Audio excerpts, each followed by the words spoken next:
Boa noite, doutora Sabrina. Oi, tudo bem? Tudo bem? Seja muito bem-vinda. É um prazer enorme falar contigo aqui hoje nessa nossa live. O prazer é meu. Hoje, pessoal que está nos assistindo aqui, o nosso papo vai ser com a doutora Sabrina Trevisan, nutricionista, né? Inscrita no Conselho Regional de Nutrição da 8ª Região, sob o número 9.640. A doutora Sabrina tem especialidade em ortomolecular, em nutrição esportiva, em fitoterapia e nutrição estética. E eu quero É te isso dar as mesmo. boas-vindas mais uma vez, doutora Sabrina, e quero começar, Obrigada, Tom. te, quero começar te perguntando sobre, claro que um pouco da nossa temática tem a ver com a pandemia, e você percebe claramente uma relação entre emagrecimento ou a dificuldade no emagrecimento e a pandemia? Sim, sim, muito. O que está acontecendo, na verdade, com o pessoal? Por eles estarem em casa, eles estão comendo mais. E não estão só comendo mais, eles estão comendo mais e errado. E aí, o que acontece quando a gente excede o nosso corpo de industrializados, de corante, de edulcorantes, glutamato monossódico, a gente vai elevar o nosso nível de radicais livres, que vai aumentar a inflamação do corpo e diminuir a imunidade. E aí o que acontece? É uma época que era a época da gente cuidar da nossa imunidade para se proteger contra o vírus. Não, a gente, na verdade, boicota a nossa imunidade e o nosso corpo. E tá errado. A gente tem que proteger o nosso organismo. E a melhor forma de proteção não é em cápsula, é em alimento. A biodisponibilidade do alimento é muito maior do que na cápsula. Então a gente tem Claro. que ficar muito, muito ligado nisso e tem que ter uma alimentação adequada para nutrir o corpo, porque se acontecer a gente tiver com o corpo forte e entrar em contato com o vírus, o nosso corpo vai conseguir combater legal. Agora, se a gente entra em contato com o vírus com a imunidade lascada, com o corpo lascado, tudo inflamado, a chance dele se desenvolver é muito maior. Existe uma relação, doutora Sabrina, direta? Eu imagino que a resposta seja positiva, né? Mas existe uma relação direta entre a alimentação saudável e a imunidade, já que a gente está nesse tema da pandemia? Sim, totalmente. Na verdade, o nosso corpo, aquela frase que a gente é o que a gente come, é real. Porque o nosso corpo, ele é uma bioquímica constante. E ele Sim. precisa, para funcionar, de macro e micronutrientes. É eles que vão dar todo o aporte para o nosso corpo, vai dar energia, vai fazer tudo acontecer. Se a gente não dá um aporte adequado, o nosso organismo não aguenta. Por exemplo, um micronutriente que é muito comum a gente não ter acesso a ele, não comer, não repor, é a B9, que é o ácido fólico, que geralmente é gestante quando está tentando e tudo mais. Ela tem uma ação direta na célula, ela faz parte da camada da célula, e sem ela, a nossa célula fica frágil. A hemoglobina não consegue suportar, a hemácia não consegue suportar a hemoglobina e pode se romper. E olha, há dificuldades na nossa imunidade por conta de um nutriente. E onde a gente acha esse nutriente? Em peixe, em feijão, lentilha, Em, que são qual, as em, qualquer, leguminosas. em qualquer peixe, porque tem aquela coisa que tem que ser o salmão ou tem que ser o peixe branco, em qualquer peixe tem o ácido fólico? Não, o salmão está relacionado ao ômega 3 e ômega 6, que é um dos peixes que tem o Certo. ômega 6, que os outros não têm. Tá? Igual a sardinha. No caso, a sardinha ela é bem parecida com o salmão, em questão em teor nutricional, tá? Tanto que eu lembro que na faculdade, quando a gente atendia em clínica, que atendia uma população de maior teor, assim, da parte financeira maior, a gente prescrevia salmão. Quando era inferior, a gente prescrevia a A sardinha. sardinha, que tem o mesmo teor nutricional, mas o padrão é diferente. Às vezes, de repente, uma casa a pessoa tem uma dificuldade grande de fazer a compra do mês, a gente vai passar salmão e eles não vão conseguir seguir, sendo que a sardinha supre tudo muito bem. Perfeito, Então tem perfeito. sim. E existe E assim, as se nós castanhas, tivéssemos. Oi? voltando para a B9, as castanhas também, viu? As oleaginosas em gerais, que é algo que é muito difícil. A gente vê as pessoas comerem amêndoas, essas coisas só no Natal. E, na verdade, a gente tem que comer uma porção todos os dias. Castanha Uma do porção Pará, pequena castanha de de 40 caju, gramas. nozes. Isso, uma Perfeito. E porçãozinha agora de me diga uma 40 coisa. gramas. Dá para dizer assim, de uma maneira geral e de uma maneira simples, quais alimentos são recomendáveis para a gente melhorar a nossa imunidade, assim, ainda que nesse tema da pandemia? O que a gente deve consumir, assim, tomar no café da manhã, almoçar e jantar, que contribui para o aumento da imunidade? Fruta, verdura, legume, carne. Enfim, alimentos de verdade, tá? A gente vai ter uma alimentação, se a gente tiver uma alimentação saudável, com fruta, um aporte adequado de proteína, o que acontece que a gente fala tanto da proteína? Aumenta a proteína, aumenta a proteína. Porque vai te dar maior saciedade. Quando a gente está com fome, com muita fome, principalmente, um dos fatores principais relacionados aí à ansiedade, que é o que a gente está passando agora, se a gente fica com muita fome, a gente não tem muito controle do que a gente vai comer e a gente quer coisas rápidas. E é aí que a gente opta pelo fast food. Agora, se a gente tem uma adequada quantidade de proteína na dieta, a gente não vai sentir tanta fome. E aí vai ser mais fácil a gente chegar em casa e comer legume, comer salada, arroz, feijão, carne. A comida que a gente realmente tem que comer. E aumentar antioxidante, gente. Aumenta muito o aporte de antioxidante. Porque, olha, não tem remédio melhor para sua imunidade do que você regar em antioxidante. Onde que a gente vai achar isso? E o que tem... Isso, eu ia perguntar isso. Onde é que a gente encontra de uma maneira fácil o antioxidante na nossa dieta? Vegetais verde escuro, fruta cítrica, alimentos de verdade, fonte de vitamina C. Por que falam tanto da vitamina C aí? A vitamina C é um antioxidante importante. O ômega 3. Eu vejo muito falar da vitamina C, mas eu tô vendo o ômega 3 meio esquecido, sendo que o ômega 3 é tão potente, tão importante quanto a vitamina C.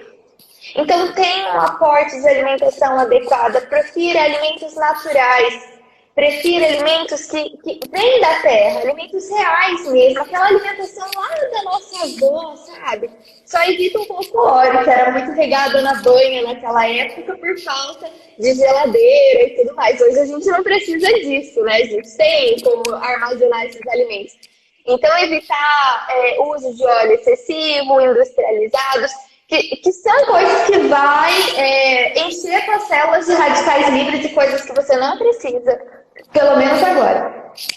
E existe aquela frase que a gente deve descascar mais e desembalar menos. Isso continua sendo uma verdade para uma alimentação saudável? Sim, exatamente por isso. Porque todas as vezes que quando a gente pensa assim, desembalar, a gente não desembala uma maçã, a gente não desembala uma fruta, não desembala uma laranja, a gente descasca, não é? E é realmente isso. Agora, o desembalar, a gente pensa no quê?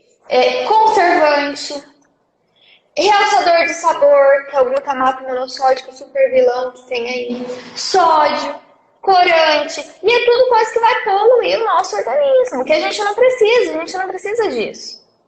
Agora, por que será, doutora Sabrina, que um pouco da resposta eu sei, porque essa é uma informação que acaba não chegando na população, mas por que será que tem tanto alimento que contém tanta coisa que faz mal, né? E a gente sabe, a indústria, os alimentos industrializados, eu acho que não dá nem para chamar de alimentos, né? Porque é até uma injustiça com o alimento de verdade. Mas por que será que toda essa comida industrializada, por que será que ela tem tanto espaço na nossa sociedade? É porque as pessoas não sabem o quão mal ela faz? É porque é muito caro comer bem? Por que a senhora atribui? O que a senhora acha que... Não é caro comer bem. Não é caro comer bem. O pessoal tem essa visão, mas você já reparou que quando você vai no mercado para comprar arroz, feijão, carne, salada, legume, é diferente de você ir comprar salame, presunto, queijo, pão, bolacha recheada, Nutella. O valor é extremamente diferente. Então, uma alimentação saudável não é cara. O que é caro é a alimentação que não é saudável. Você vai pedir uma pizza, Claro. Você vai gastar lá R$50 para pedir uma pizza. Com R$50, você faz um banquete na sua casa que você almoça, janta e almoça e janta 2 vezes. Então, claro, tem um pouco a ver, eu acho que essa crise alimentar que a Subiu humanidade tudo. vive, as coisas subiram, claro, mas tem um pouco a ver também com a falta de informação das pessoas, né? Porque eu não sei se todo pai, toda mãe tem a real noção da nocividade que um pacote de bolachinha recheada tem, por exemplo, né? Porque se tivesse, não deixaria que os filhos comessem, não incentivaria isso, né? Olha, pela minha experiência que eu tive quando eu fiz estágio em creche lá em 2013, faz só alguns anos, eu via que tinha muita negligência, sim, porque a gente dava palestra, nós ensinávamos os pais, e ainda assim tinha crianças em que o pai ia trabalhar, o pai e a mãe ficavam o dia todo fora e deixava um pacote de bolacha recheada para o filho almoçar. A gente Que é um tentava veneno, né? driblar isso, a gente tentava driblar e falava assim, olha, o que você come? Ah, eu como marmita. Ah, então conversa com o restaurante, deixa pago, pede para entregar a marmita para o seu filho. Assim, os dois vão comer comida de verdade. Sim. Chega a ser assim, assustador assim, se pensar que o pai e a mãe estão comendo bem e tá deixando um pacote de bolacha pro filho comer em casa. É assustador. Ah, Mas isso é uma realidade que a gente tem, sim. Mas claro que em muitos casos falta esse conhecimento. Apesar e de que talvez, hoje o conhecimento é muito fácil. Principalmente em sim. relação ao industrializado. Claro, e também tem um pouco da compensação, porque nesses tempos agitados que a gente vive, eu imagino que muitos pais trabalham muito, né, em muita quantidade de horas e muita intensidade, e de uma certa maneira tentam compensar a falta de atenção e a falta de carinho e a falta de Com doce. disponibilidade para os seus filhos com doce, né? Com a Nutella, com o ovo da Páscoa, com o chocolate, com o sorvete, mal Se sabendo que comporta que além eu de te estar levo no McDonald's. isso, sem saber que além de estar contribuindo negativamente para aquele momento específico, aquela comida vai fazer mal para a criança, está fazendo mal para a cultura daquela criança, porque ela vai ter uma tendência a repetir esse comportamento com seus filhos e com seus netos, e Exatamente. aí se gera um círculo altamente vicioso da compensação pelo alimento, uma coisa absurda, né? Sim, assim, é algo que eu acredito que dá para quebrar. Na minha Como? casa, quando eu era Como quebrar criança, isso? então, quando eu era criança, na minha casa, a minha mãe fazia comida de verdade, colocava na mesa. Quem quisesse comer, podia comer. Quem não quisesse, podia ir no armário pegar um chips, uma bolacha. E só que isso foi um pouco que de mim. Eu sempre comi essas coisas, mas nunca foi com excesso. Então, eu acredito que a gente às vezes tem que cortar um pouco esse tipo de vínculo, sabe? Se minha mãe faz, se meu irmão faz, se todo mundo faz, eu vou fazer. Não, o que eu quero para mim? O que é importante para mim? Eu vi um copo hoje numa loja, eu até comprei ele pelo que estava escrito. Mas olha que faz todo sentido isso que está escrito. Fala assim, o corpo alcança o que a mente acredita. E a pura realidade, hoje mesmo eu recebi uma mensagem falando assim, nossa, eu quero ter essa coragem que você tem de levantar cedo e malhar. Eu falei assim, não, essa coragem não é minha não, você tá achando que eu levanto já disposto, eu vou malhar, não é assim. Eu levanto e falo assim, eu não quero ir. Mas daí eu penso no corpo que eu quero, se eu for, eu vou conseguir. Eu levanto dormindo, eu vou treinar dormindo, eu desperto no meio do treino, mas eu vou. E é isso que as Muito bem. pessoas têm que ter em mente. O que eu quero pra mim? Porque tudo que a gente quer, a gente tem um alcance. O objetivo sempre leva um alcance. Tá, eu tenho esse objetivo, mas o que eu tô fazendo pra atingir esse objetivo? Eu tô ficando em casa comendo tranqueira, mas eu quero emagrecer? Calma lá. Talvez o caminho esteja errado.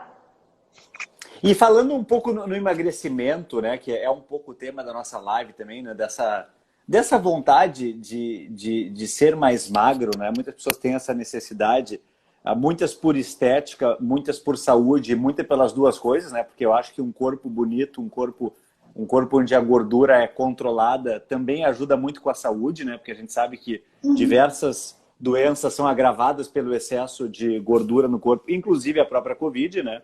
Pessoas obesas Sim. têm uma tendência a se complicar mais com a Covid do que pessoas magras, vamos dizer assim. Eu pergunto para ti, é só alimentação? É só exercício? É exercício mais alimentação? Como é a fórmula para isso acontecer de uma maneira natural? Só alimentação dá conta. Ela dá conta, só que de uma maneira bem mais gradativa. Por exemplo, um acamado obeso. Eu consigo emagrecer um acamado obeso, mesmo que ele, acamado, não conseguindo fazer atividade física.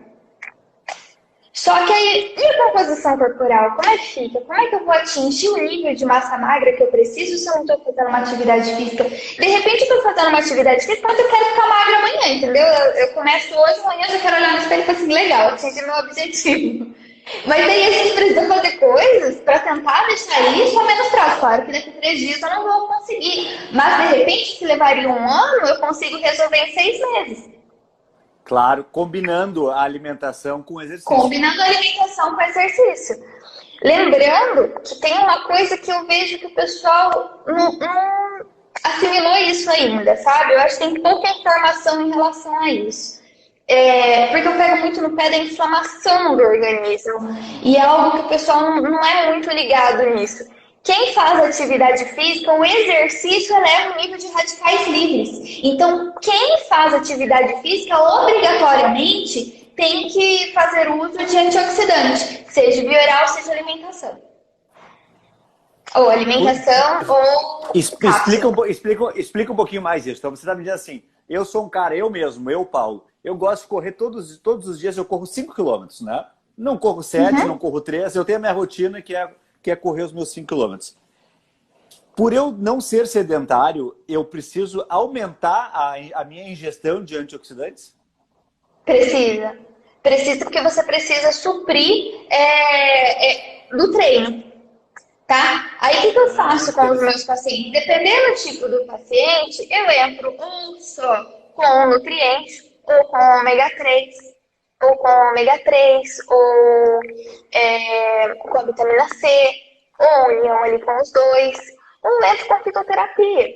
No caso do atleta, tem um fitoterápico que eu gosto muito, que é a Wicânia. Ela dá um aporte muito legal de antioxidante e ela também ajuda no treino a elevar o nível de testosterona. Ela é um estabilizador de humor. Ela tem vários efeitos ali que eu acho bem bacana, bem interessante no atleta. Inclusive, os estudos relatou que os atletas que utilizaram teve um maior rendimento no treino, diminuiu o tempo de treino com o uso desse fitoterápico. Então, é um fitoterápico que eu gosto muito de usar. Falando um pouquinho dessa tua especialidade, que é a fitoterapia, né? Que para muitas pessoas isso ainda é uma zona muito desconhecida, tem até um certo preconceito pela ignorância das pessoas, né? O que é a fitoterapia, né? E como é que ela se alia a um tratamento nutricional? Fala um pouco para nós sobre isso, doutora Sabrina. Quem está aí assistindo, já fez uso de algum fitoterápico alguma vez na vida? Responde para mim. O pessoal responde aí. E você, Paulo? Eu não sei se o que eu tomo é um fitoterápico, mas há um tempo atrás um médico amigo meu, o Dr. Jurandir, me indicou alguns complementos e uma das coisas que eu tomo é uma cápsula com cúrcuma. Isso é um fitoterápico ou não? A cúrcuma longa. Inclusive é um antioxidante muito potente e anti-inflamatório também. Eu tomo todos os dias na minha refeição, entre outras coisinhas, eu tomo uma cápsula com cúrcuma. É muito bom. E a cúrcuma está relacionada até quem tem problema na coluna. Mas o que é a fitoterapia? Fala pra gente. Explica pra nós assim. O que exato. Eu falei porque muitas vezes o pessoal fala assim, eu nunca tomei. E na verdade já tomou. O chá é um fitoterápico. O chá de camomila, por exemplo, ele é um fitoterápico imensamente abrangente. Ele é antioxidante, anti-inflamatório, ele melhora a síntese de colágeno, ele melhora a aparência de acne, inclusive em uso tópico, né? O nutricionista não prescreve o uso tópico, mas é uma opção que existe nesse fitoterápico. E a gente toma tanto em chá, né? Só que tudo que é fitoterapia, ele tem um efeito, por exemplo, ele vai diminuir cólica, inclusive cólica menstrual, cólica do intestino, porque ele diminui a contração do intestino e dá uma relaxada na musculatura. E o que isso acontece? Se o paciente é um paciente que já não vai no banheiro com frequência, não vai ser legal. Mas tem pacientes que, principalmente mulher, na época da TPM, que sente muita cólica, mas tem quadros de diarreia nessa fase, ou o intestino solta. Aí vai ser legal, porque vai diminuir. Porque essa contração do intestino vai diminuir por conta desse fitoterápico. E a fitoterapia é isso, na verdade ela está em todo lugar. Claro que quando a gente prescreve na clínica, que nem a cúrcuma, a gente prescreve uma padronização de curcumina, que é o ativo da cúrcuma. E assim é todos os fitoterápicos que a gente vai prescrever. Em cápsula, a gente vê o que a gente vai tratar e aí a gente usa o ativo. Esse ativo, na realidade, é um medicamento. Ele isolado é um medicamento. Quando ele está junto com outros compostos, ele é um fitoterápico. Interessante. Então, todo mundo aqui que está assistindo a nossa live já fez uso de um fitoterápico. Já tomou um chá de camomila, um chá de boldo. Já, com certeza. Eu até hoje não conheço ninguém que a mãe deu um chá, ou pelo menos avô. Verdade. Agora, mudando um pouco aqui o disco, a gente percebe assim que a pandemia, essa desgraça que tem pairado sobre a humanidade, ela tem trazido vários reflexos psicológicos, né? Reflexos na saúde como um todo. E eu te pergunto, isso tem mudado também a questão nutricional da vida das pessoas? Ou seja, por exemplo, é possível associar a pandemia com uma dificuldade no emagrecimento ou com a ocorrência de um efeito platô de uma maneira geral na sociedade? Tu percebe isso na clínica? Existe estudo falando sobre isso já, doutora Sabrina? O efeito platô não só relacionado à pandemia, tá? Mas à vida das pessoas, ele existe sim. Está conciliado com a perda de mais ou menos aí uns 10% do peso. O nosso corpo ele é primitivo, ele não sabe que a gente tem essa facilidade, o alimento que a gente tem. E aí ele entende que vai ter alguma escassez. E aí ele segura, ele começa a trabalhar em economia de energia. E aí que o nosso metabolismo cai lá embaixo, tá? E aí estabiliza o peso e tudo mais. E aí a gente fala que entrou no efeito platô. Tem como quando a gente emagrece mais ou menos 10% numa dieta, quando você perde mais ou menos 10% do peso? Exatamente. Só que o que acontece? Tem tantos pacientes que faz dieta restritiva e depois voltam a engordar, ou faz dieta restritiva, que muitas vezes eles chegam aqui já estando no efeito platô por um período grande até, entendeu? Aí a gente tem que entrar com estratégias para conseguir modular isso daí. A estratégia nutricional, principalmente, é para tentar enganar o organismo, para ele entender que ele tem alimento, que ele não precisa segurar, que ele pode manter o metabolismo normal e a gente conseguir driblar esse efeito platô. Agora, outra estratégia nova, que é um artigo do ano passado, que é novo agora, fala sobre o tecido adiposo marrom. Né? Isso a gente já sabia que tinha, né? Que era o tecido adiposo que gasta bem mais caloria do que o tecido adiposo branco, que é o convencional. Acontece que quando a gente faz uma dieta restritiva, não dorme direito, tem alto nível de estresse, fica até tarde no celular, na frente da luz branca, come muito tarde, come muito carboidrato tarde da noite, a gente tem uma diminuição dessa massa marrom. Alguém aqui já ouviu falar alguma vez daquelas pessoas que a gente fala assim, nossa, mas você come e não engorda? Pois é, ela tem uma massa, ela tem o tecido adiposo marrom maior do que as outras pessoas. Por isso que ela come tanto e emagrece rápido e o metabolismo dela é tão alto. Claro, se fosse possível escolher qual tecido adiposo a gente deveria ter em preponderância no corpo, seria o tecido adiposo marrom, sem dúvida alguma. Agora, a pergunta que eu faço é como aumentar a presença dele no nosso organismo, né? O que a gente precisa fazer para ter cada vez mais tecido adiposo marrom, que a gente sabe que é benéfico, ajuda a emagrecer, etc, etc. Então, tem a fitoterapia, que a gente também entra para auxiliar.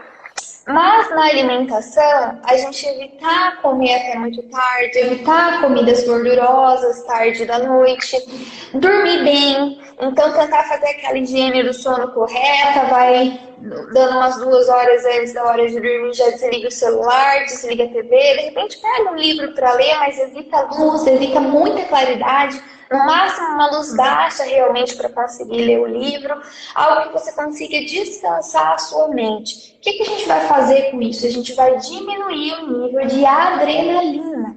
A insônia que a gente fala, que é aquela que demora para a gente dormir, é por causa do excesso de adrenalina. E a higiene do sono vai fazer a gente conseguir baixar esse nível de adrenalina para que a gente consiga dormir bem. E a alimentação, é claro que ela está diretamente ligada a isso, né? Se a pessoa jantar uma salada e um peixe às 7 da noite, ou se ela comer um rodízio de pizza com cerveja à meia-noite, com certeza terão qualidades de sono muito diferentes, né? Então, é correto afirmar que para que a gente tenha um sono melhor, também é importante a gente aprender a comer certo e na hora certa, ou seja, guardar para a parte noturna uma alimentação menos calórica ou mais rica em quê?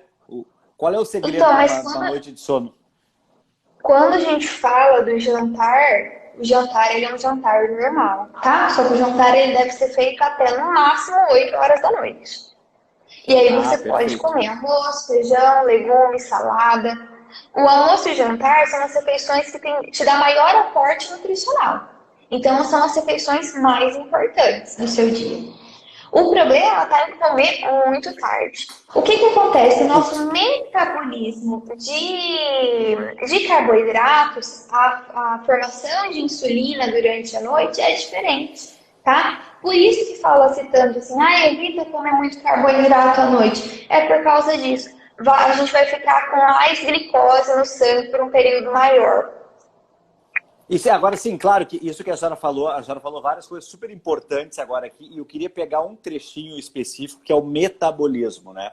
Explica para nós o que é o tal do metabolismo, que a gente ouve falar, fulano de tal tem metabolismo acelerado, fulano de tal tem metabolismo, parece uma tartaruga. O que é o metabolismo? Primeira pergunta que eu quero te fazer. E a segunda é possível treinar o nosso metabolismo? Ou seja, é possível acelerar o metabolismo? E a terceira pergunta é, um metabolismo acelerado, um metabolismo que não seja lento, é bom ou ruim para a saúde? É bom. É o seguinte, o metabolismo, ele nada mais é que o gasto energético nosso, tá bom? Que nem eu falei quando eu fui falar do efeito platô, que o nosso organismo começa a trabalhar em modo econômico, que tudo que ele vai fazer é utilizando o mínimo possível de energia, por isso que o nosso metabolismo abaixa. É isso que acontece, tá? Se o nosso organismo está trabalhando de maneira adequada, o gasto energético está legal. O que muda? Se a gente tem uma baixa concentração de massa magra, que é a massa muscular, e uma baixa concentração de tecido adiposo marrom, que é a massa gordurosa marrom, a gente tem um metabolismo mais lento. Porque o que faz o nosso metabolismo acelerar está em menor quantidade no nosso organismo. Porque o metabolismo ele precisa da massa magra para acelerar, inclusive ele age na massa magra principalmente à noite pelo hormônio do crescimento, que inclusive nós temos também, não só crianças, tá? Por isso que quando o pessoal vem aqui, eu peço sempre esses exames, só assim, nossa, Nutri, mas você pediu o hormônio do crescimento para mim? É por isso que eu quero saber como que esse hormônio está agindo para mim ter uma base do metabolismo dele. Claro, porque se a pessoa está com baixo nível de hormônio do crescimento, por exemplo, existem terapias para compensar isso. Dá para se dizer assim? Exatamente. E qual é a importância? Porque a gente ouve muito falar que a criança, né, o bebê tem hormônio do crescimento e também existe um pouco de mito, né, uma ideia de que o adulto, a partir dos seus 20, 21 anos, não tem mais hormônio do crescimento. Isso é uma lenda, né? Claro que tem. É uma lenda, tem. E qual é a importância do hormônio de crescimento na fase adulta da pessoa? Porque se eu já cheguei na minha altura, eu estou aqui expressando a lenda urbana, né? Se eu já cheguei na minha altura, eu não vou crescer mais. Por que eu preciso de hormônio de crescimento? O trabalho do metabolismo. Ele está Principalmente, diretamente tanto que é ele ligado ao metabolismo. ao metabolismo, tanto que eu uso ele para medir. Se ele está agindo bem é porque eu tenho uma boa concentração de massa magra, ele está conseguindo passar e ter o gasto. A gente consegue, como dizem, né, queimar caloria dormindo, é isso que ele faz. Queima caloria dormindo. Mas para isso você tem que estar com o metabolismo adequado, né? Com a alimentação adequada, com o nível de exercício adequado. A massa magra. Adequado. A massa magra. É a massa magra. Ele age na massa magra durante a noite. Ele age na massa muscular durante a noite. E uma Então, pergunta, nesse assim, caso, já não entra nem o tecido adiposo marrom, é o tecido muscular. e como é que a pessoa descobre qual é a sua massa magra? Aqui eu faço bioimpedância, mas tem como a gente fazer por adipômetro também. Tem várias formas de avaliação nutricional que a gente consegue ver a quantidade de porcentagem de gordura, o peso de gordura, porcentagem de massa muscular. E vamos dizer assim, numa primeira consulta com um nutricionista, já é possível traçar um diagnóstico da pessoa assim? Olha, a tua massa magra é tanto.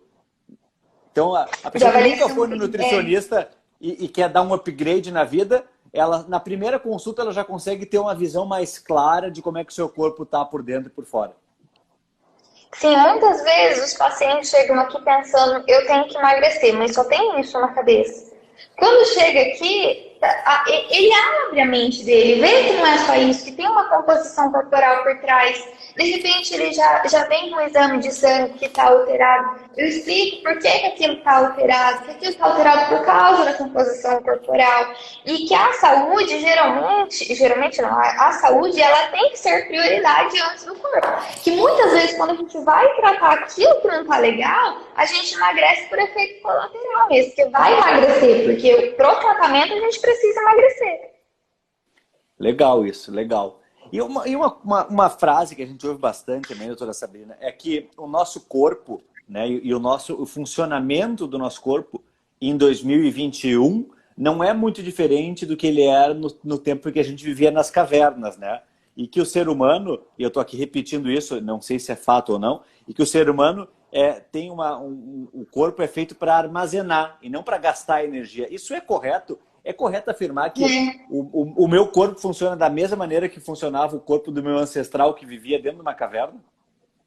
Isso, ele ainda não conseguiu se adaptar à nossa vida hoje ainda. Por isso que eu falei, ele não sabe que a gente tem esse fácil acesso ao alimento.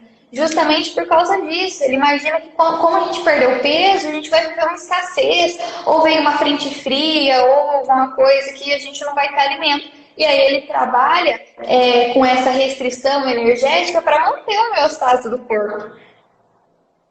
Isso no nível molecular, no nível celular, o organismo se prepara quando ele percebe que a pessoa está emagrecendo. Hormonal, ele se prepara para reter o máximo que puder de caloria e de energia, ou seja, ele trabalha contra o emagrecimento. Quando a gente coloca o celular em modo economia de energia, é igualzinho. É inteligente demais, né? Meu Deus. É inteligente demais. Uma coisa interessante também dessa parte primitiva é que, não sei se todo mundo aqui já percebeu, mas aqui na clínica eu escuto muito. Quando a gente está muito estressado, muito irritado, dá vontade de comer doce, carboidrato simples. E isso tem uma resposta do organismo também, porque quando eleva o nosso nível de cortisol, que é o hormônio do estresse, o nosso corpo entende que a gente está passando por perigo. Ou que a gente vai entrar numa luta contra um predador, ou que a gente vai fugir de algum bicho. E ele precisa nos dar energia imediata de ação para a gente lutar contra aquilo ou para a gente fugir. E aí dá vontade de comer doce, carboidrato simples, que é para gerar essa energia de ação imediata. Acontece que muitas vezes a gente só queria xingar alguém só, né? Não gasta energia para isso. Não muito, pelo menos. Que interessante isso, né? Isso já aconteceu e o que a gente... acho que aconteceu com... Sim, e o que a gente comeu não é tecido adiposo em forma de gordura, porque a gente não usou. Que interessante, porque realmente quando a gente está com ansiedade ou quando a gente está muito nervoso, comigo acontece, e eu acho que acontece com muitas das pessoas que estão nos ouvindo aqui, parece que o corpo pede um doce, né? No meu caso, uma barra de chocolate. Eu adoro comer chocolate nesses momentos. E é claro, faz sentido, é Sim, porque ele quer se preparar da maneira mais rápida possível. O meu homem das cavernas, que vive dentro de mim, ele quer se preparar da maneira mais rápida possível para enfrentar o possível desafio, o leão que para está te ali salvar. fora, que vai me devorar, para me salvar. Uhum. Para te Só que eu salvar, não vivo na exatamente isso. caverna, o meu corpo já devia ter aprendido que quando eu quero comer um chocolate, é só porque eu quero comer um chocolatinho, Tanto mas ele não tempo, aprende né? isso. Tanto tempo, milhares e milhares de anos, e a gente continua com esse metabolismo do homem das cavernas, né? Exatamente. E a gente não tá mais vivendo isso, mas o nosso corpo ele não entende isso ainda. E ele ainda nos protege da forma que ele acha que deve proteger. Muitas Que vezes coisa. funciona, né? Porque muitas vezes a gente pode estar correndo perigo realmente, né? Correr de um assalto, que não é recomendado, mas vamos dizer, de certa forma, às vezes a gente ainda vive no mundo primitivo. E, doutora Sabrina, me chamou a atenção no seu currículo ali também, que a senhora tem a especialização em nutrição estética, né? O que é a nutrição estética? Explica para nós um pouquinho sobre isso. A nutrição estética, a gente vai ver os nutrientes, os macro e micronutrientes e a fitoterapia, no caso, para tratar aspectos estéticos, seja da obesidade, seja da pele, seja da elasticidade da pele, seja do queda de cabelo, ou o paciente quer que o cabelo cresça porque está demorando para crescer. Enfim, tudo. A gente trata até paciente calvo, com Dentro alimentação dessa fitoterapia. Ah, que interessante isso. Que interessante. E a gente já falou um pouco sobre isso no início da nossa conversa, mas eu queria reforçar agora aqui de novo. Qual é a relevância que a atividade física tem para uma nutrição adequada? De 0 a 10, assim, a senhora daria que grau de relevância? 10. Dá para fazer 100, só que ela auxilia totalmente. Ela auxilia, desde os níveis de hormônios que são elevados, eu sempre falo para os pacientes, principalmente os pacientes que são ansiosos, treine de manhã. Porque vai elevar os níveis dos hormônios, que vai trazer alegria, que vai trazer calma para a gente lidar o resto do dia. E realmente, os pacientes que são ansiosos, que treinam de manhã, relatam uma melhora no dia, um rendimento maior no dia. Sem contar o gasto energético que ele teve. Vai acelerar o passo dele, porque ele gastou energia ali. Então, além do gasto energético que ele tem diário, ele tem um gasto maior, porque ele gastou energia lá no treino. E ele está comendo a mesma coisa. O que vai acontecer? Ele vai emagrecer. Vai emagrecer, claro, é uma consequência natural. E me diga uma coisa, Sabrina, com a pandemia, assim, e com o avanço das terapias através do teleatendimento, como tem funcionado isso na sua clínica, assim? A tecnologia tem ajudado?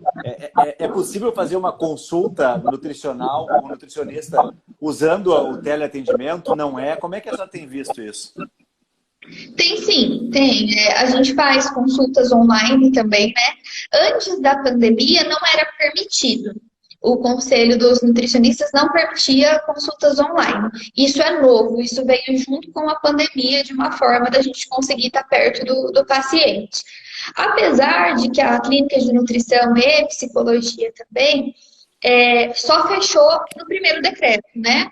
Depois entrou como essencial e nós não fechamos. Acontece que muitos pacientes às vezes ficam com receio, com medo de vir, principalmente quando está em casos mais elevados de Covid, né?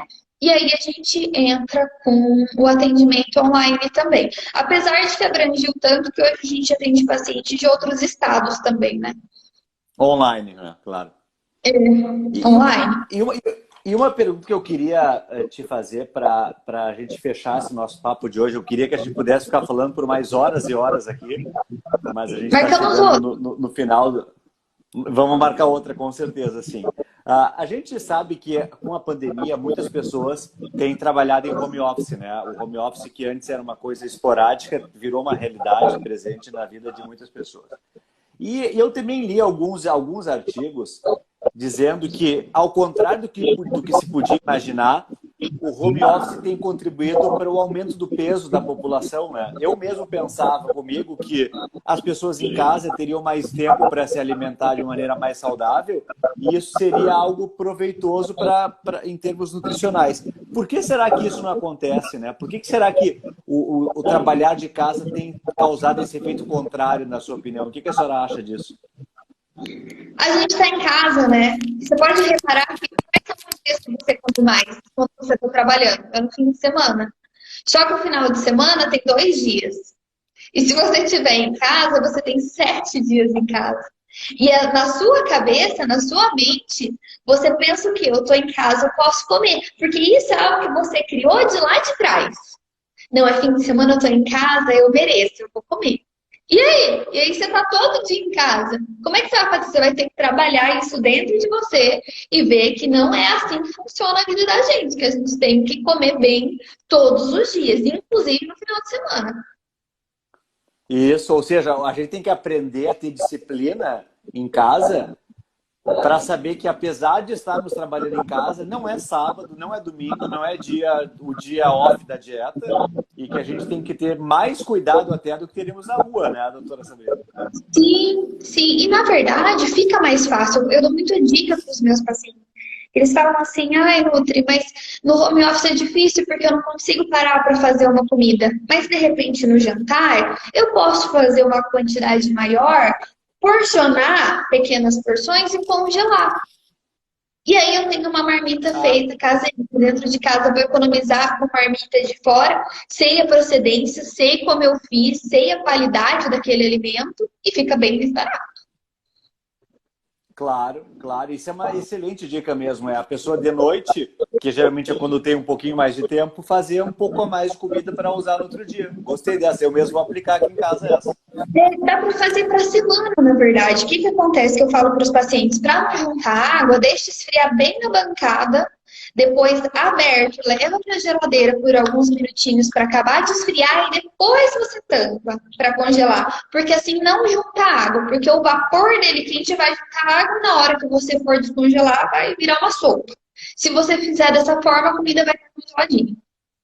Agora, de um dia para o outro, não precisa nem congelar, dá para deixar na geladeira só.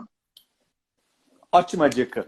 Eu quero dizer para ti, doutora Sabrina, foi um prazer enorme a gente bater esse papo aqui hoje, né? Foi super legal. Eu tenho certeza que esses assuntos renderiam mais horas e horas de conversa. E eu já quero aqui deixar o convite para a gente repetir mais vezes esse nosso papo. Muito obrigado pela tua atenção e pelo teu carinho, tá bem? Obrigada eu, Paulo. Eu agradeço sim, me pode chamar que eu participo sim, tá bom? Foi um prazer. Boa noite para você. Prazer. Boa noite. Tchau, tchau. Tchau, tchau.